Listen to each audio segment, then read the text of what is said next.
Mi exesposa nos abandonó por una vida de lujos con su jefe. Años después, cuando mis hijos y yo prosperamos, regresó a exigir su parte de la casa que yo pagué con 3 empleos. ¿Por qué la ley la protege a ella? Hola a todos en la comunidad, escribo esto desde el piso de la cocina de mi hogar. El único lugar donde encuentro un momento de silencio absoluto mientras mis 2 hijos duermen en las habitaciones de arriba. Publico esta situación aquí porque me encuentro en una encrucijada legal, económica y emocional que me está destrozando la salud.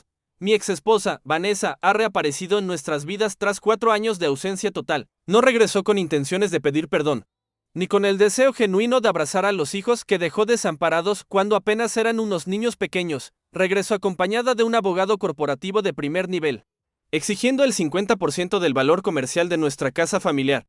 Una propiedad que yo logré salvar del embargo trabajando hasta el desmayo en 3 empleos diferentes mientras ella gastaba el dinero de la manutención en viajes a Europa con su nuevo amante. Lo peor es que el sistema legal parece estar diseñado para favorecerla a ella, la madre ausente, mientras que a mí, el padre que se quedó a recoger los pedazos de una familia rota. Me tratan como a un simple deudor. Para que puedan comprender la magnitud de la injusticia, debo remontarme al inicio de esta pesadilla. Vanessa y yo estuvimos casados durante 8 años. Tenemos 2 hijos, Mateo, que ahora tiene 10 años, y Sofía, que acaba de cumplir 7. Durante la mayor parte de nuestro matrimonio, yo trabajé como supervisor de mantenimiento en una planta industrial. Un empleo pesado de 12 horas diarias que, aunque no nos hacía millonarios, nos permitía vivir en una zona residencial tranquila, pagar una hipoteca puntual y asegurar que a nuestros hijos nunca les faltara ropa, educación o un plato de comida en la mesa. Vanessa, por su parte, decidió regresar al mundo laboral cuando Sofía cumplió 2 años. Consiguió un puesto como asistente ejecutiva en una firma de consultoría financiera de alto nivel en el centro de la ciudad. Al principio, me alegré mucho por ella. Pensé que tener su propio dinero y salir de la rutina del hogar le haría bien.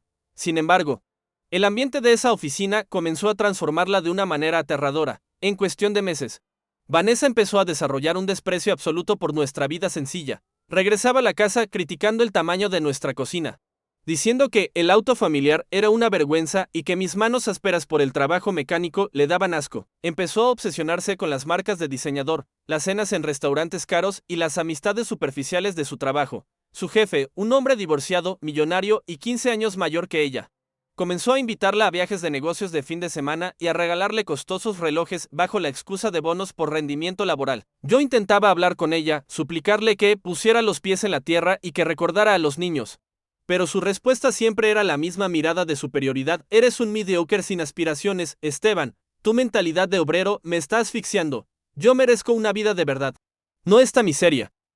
El golpe final llegó una tarde de noviembre.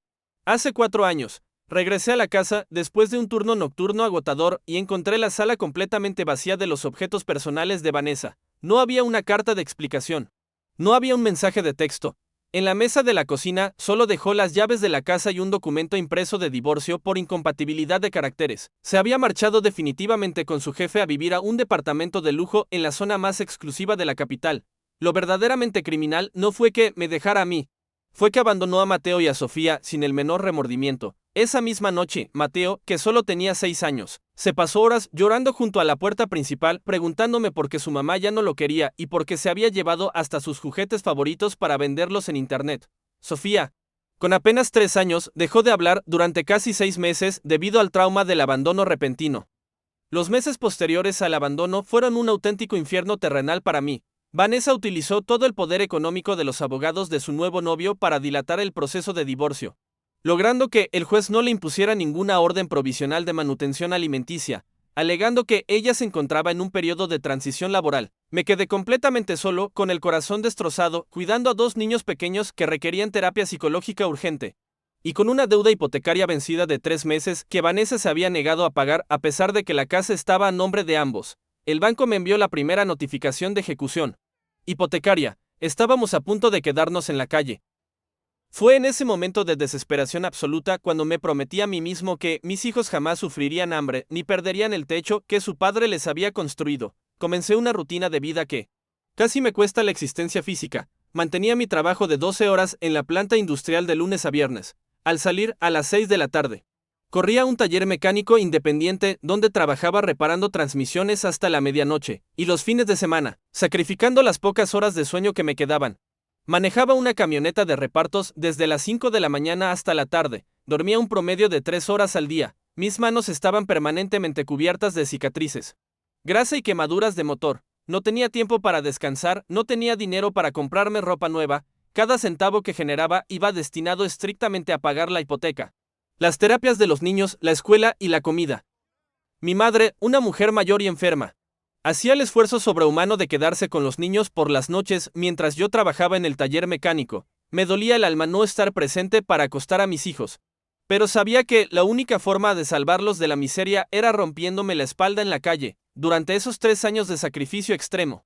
Vanessa jamás llamó por teléfono para saber si los niños estaban vivos. Bloqueó los números de mis hijos en su celular. En las redes sociales que mis familiares me mostraban con indignación, ella publicaba fotos en yates en Miami, brindando con champaña y presumiendo su nueva vida de alta sociedad.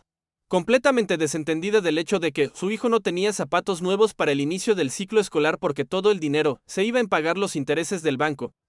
El esfuerzo y el sacrificio constante finalmente rindieron sus frutos. Hace un año, debido a mi dedicación y a los conocimientos técnicos que adquirí en el taller mecánico, logré asociarme con el dueño del local y abrimos una sucursal propia de reparación de maquinaria pesada. El negocio fue un éxito rotundo e inmediato. Por fin pude renunciar a los 3 empleos extenuantes, estabilizar mis horarios y comenzar a percibir ingresos económicos que nunca antes había imaginado. Logré liquidar la totalidad de la deuda de la casa, la remodelé por completo para que Mateo y Sofía tuvieran las habitaciones de sus sueños.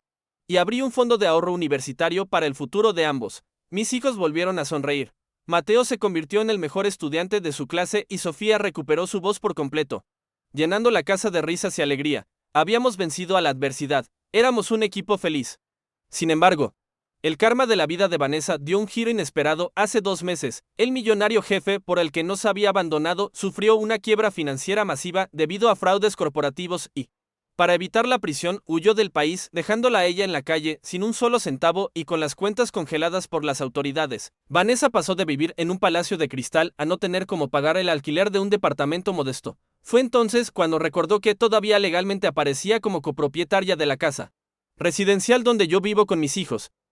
Hace 2 semanas, mientras yo preparaba la cena de los niños, el timbre de la casa sonó. Al abrir la puerta, me encontré con Vanessa. Vestía ropa elegante pero desgastada, y su rostro reflejaba una desesperación absoluta. Detrás de ella estaba un abogado con un maletín de cuero. No miró a sus hijos, que se habían escondido aterrorizados detrás del sillón de la sala al reconocerla. Me miró directamente a los ojos y me entregó una demanda judicial formal de liquidación de la sociedad conyugal. Necesito mi dinero. Esteban me dijo con una frialdad y un descaro que me revolvieron el estómago. Esta casa legalmente es mitad mía. He tramitado un avalúo comercial y la propiedad vale $200,000 debido a las remodelaciones que le hiciste. Exijo que me pagues $100,000 en efectivo de inmediato para extinguir mi parte. O de lo contrario, el juez ordenará la venta forzosa en subasta pública para dividir las ganancias. Tienes 30 días para desalojar a los niños si no tienes el dinero. ¿Cómo eres capaz de venir aquí a amenazar el techo de tus propios hijos?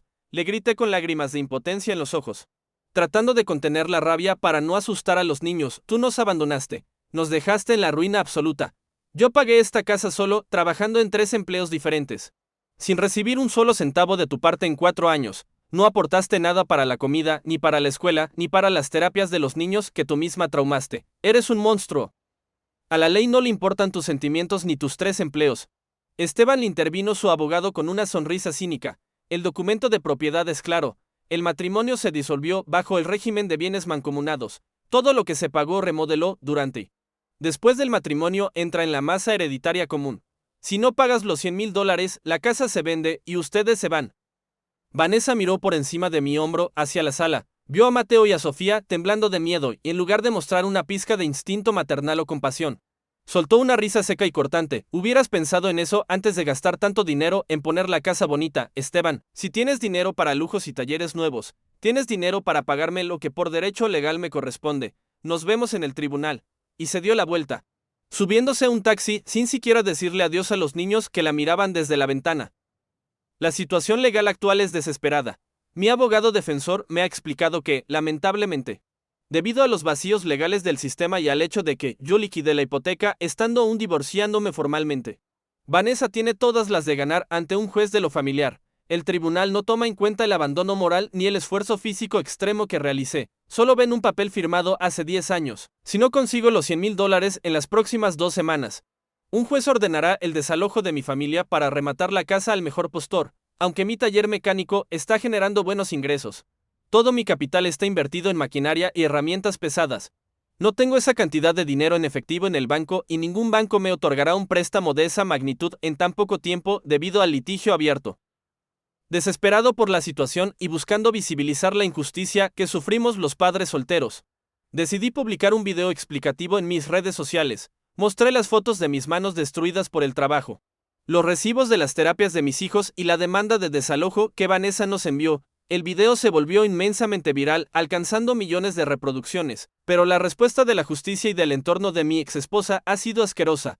Los abogados de Vanessa me han denunciado penalmente por acoso cibernético, difamación y violencia psicológica, logrando que el juez de la causa me imponga una multa económica adicional y una orden de silencio que me prohíbe hablar públicamente del caso, bajo la amenaza de enviarme a la cárcel por desacato a la autoridad. Incluso la familia de Vanessa, mis antiguos suegros, que jamás se preocuparon por cuidar a sus nietos mientras su hija se divertía en el extranjero, me llamaron ayer para insultarme. Me gritaron que era un hombre egoísta, resentido y poco caballero por exhibir a Vanessa en las redes sociales. Me dijeron que su hija estaba pasando por una situación económica muy difícil debido a las malas decisiones de su expareja millonaria y que era mi obligación como hombre y como exesposo entregarle la mitad de la casa para que ella pudiera rehacer su vida con dignidad. Dicen que yo soy el malo de la historia por querer dejar a la madre de mis hijos en la calle en medio de su peor crisis financiera. Ahora mismo me encuentro solo en la mesa contemplando los juguetes de mis hijos esparcidos por la sala, sintiendo una opresión en el pecho que apenas me deja respirar. Me niego rotundamente a aceptar que el sistema legal castigue al padre responsable, al hombre que sacrificó su salud, su juventud y sus horas de sueño para rescatar a sus hijos del trauma del abandono, mientras premia con una fortuna en efectivo a la mujer que destruyó el hogar por pura ambición, lujuria y vanidad superficial. No voy a permitir que saquen a Mateo y a Sofía de las habitaciones que con tanto sudor les construí. Voy a defender este techo con mi vida si es necesario. De verdad soy el malo de la historia por negarme a regalarle $100,000 de mi esfuerzo a la mujer que nos abandonó en la miseria más absoluta.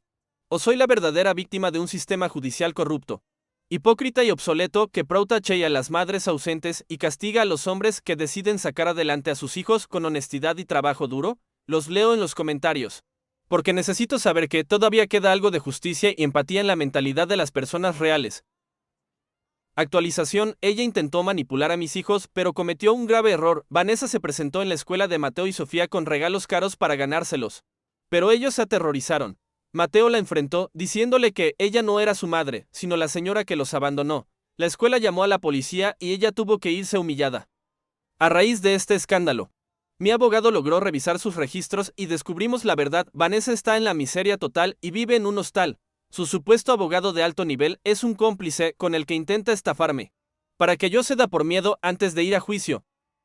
Anoche me llamó llorando y desesperada. Me suplicó que le diera la mitad del dinero porque sus deudas ponen en riesgo su vida, pero terminó amenazándome con destruir la reputación de mi negocio si no le pago. Le colgué de inmediato. Mañana pediré una orden de restricción definitiva usando el incidente de la escuela como prueba. No voy a ceder ante sus chantajes. Actualización 2. El veredicto final. El karma la alcanzó por completo. Tuvimos la audiencia definitiva y todo dio un giro de 180 grados. Mi abogado presentó la grabación de su llamada de extorsión, los reportes policiales de la escuela y las facturas que demostraban que yo pagué la casa solo, al verse acorralado. El cómplice de Vanessa confesó que ni siquiera era un abogado titulado y la abandonó en plena sala para evitar ir a la cárcel. El juez fue implacable, desestimó la demanda de Vanessa, retirándole todo derecho sobre la casa por abandono comprobado, pero el verdadero golpe de karma fue que le impuso una orden de manutención retroactiva. Ahora le debe a mis hijos más de $30,000 en pensiones atrasadas, como está en la miseria y no puede pagar. Le retuvieron el pasaporte y enfrenta una pena de prisión efectiva si no abona en 90 días. Al salir, me suplicó llorando que retirara los cargos porque no tenía donde caerse muerta. La miré con la misma frialdad con la que ella nos dejó y le dije: a la ley no le importan tus sentimientos. Hubieras pensado en tus hijos antes de cambiarnos por lujos. Me di la vuelta y la dejé sola. Por fin recuperamos la paz. El karma tardó, pero llegó de la forma más justa. Caso cerrado. No te olvides darle like, compartir y suscribirte para más contenido. Historias de Reddit.